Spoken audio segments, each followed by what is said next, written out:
Ankleshwar railway ગોદી નજીક container યાર્ડમાં આગથી દોડધામ. ખુલ્લા મેદાનમાં લાગેલી આગે આજુબાજુના વિસ્તારમાં ઝડપથી ફેલાતા તંત્ર દોડતું થયું. અંકલેશ્વર પાલિકા ફાયર ટીમ દ્વારા આગ પર ભારે જહેમતે કાબુ મેળવ્યો.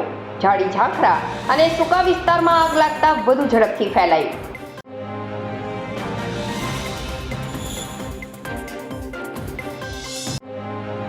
હાંસોટના સોળંગકોટ ગામે ગૌચર જમીનમાં માટી પુરાણ કરતા ગ્રામજનોમાં રોષ. ગ્રામજનોએ ઉચ્ચ કક્ષાએ રજૂઆત કરી હાંસોટ તાલુકા પંચાયત ખાતે ધરણા પ્રદર્શન કરવાની ચીમકી ઉચ્ચારી.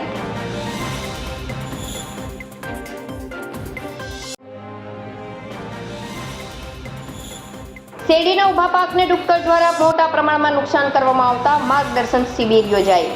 હાંસોટની પંડવાઈ સુગર ખાતે ખેડૂત શિબિરનું આયોજન કરવામાં આવ્યું. ડુક્કરના ત્રાસથી શેરડીની આવકમાં ઘટાડો થયો.